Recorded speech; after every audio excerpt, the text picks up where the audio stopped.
What's up everybody, this is Danny and I'm here at CES 2015 taking a look at the brand new Asus Zenfone 2. Now this is their flagship coming out in Q1 of 2015 and it comes in at a super affordable price. And it looks like it's taking design cues from some of the other manufacturers out there with the rounded back, but at first glance it kind of looks like the LG G3 since it has the volume buttons on the back. But the difference is that the power button here on the Zenfone 2 is on the top. Looking at the back of the phone, the back is removable with a dual SIM configuration, has a micro SD card slot for easy cheap expansion, also has a 3000 milliamp quick charge battery, and on the back there is a speaker there with the Zenfone branding and also the Intel branding.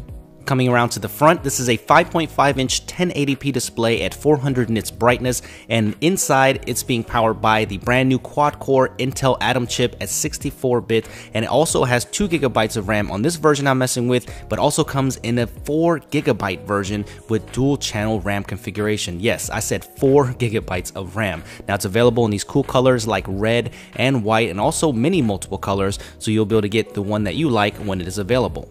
The software powering this device is Android 5.0 Lollipop, so it's really nice to see that on this new flagship device, and it does run Zen UI, and it's a new version of that. So if you're used to using their phones like the Pad phone, then you'll be pretty familiar with their skin on top of Android.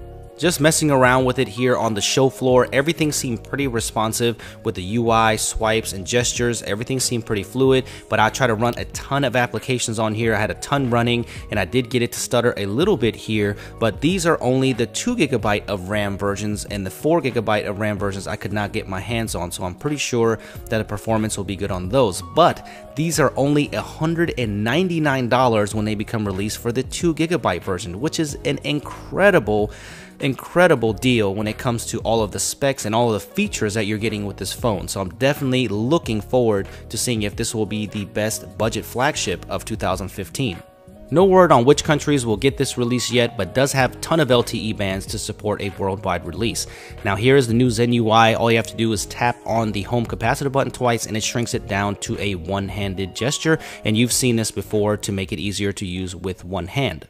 The one thing that I found interesting is you have a pattern unlock on most phones, but here it supports more than one pattern unlock. So let's say that you wouldn't want somebody else to look at your pictures or your data, then you can actually give them a different swipe pattern unlock to actually hide those things. I thought that was pretty interesting. The Zenfone 2 also supports gestures with the phone off. As you can see, I drew a C and it opened up the camera, and also supports double tap to wake, which I love. Speaking of the cameras, let's talk about them a little bit. The rear camera is a 13 megapixel unit with f2.0 aperture, and the front-facing camera is a 5 megapixel camera with the exact same aperture.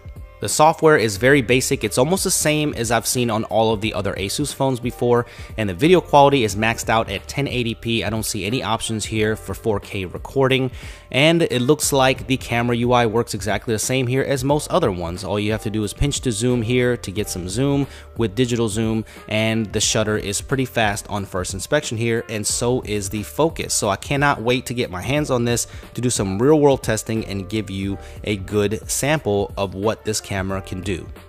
Diving a little deeper into the camera settings here, it looks like there are no shortage of different modes for this 13 megapixel camera.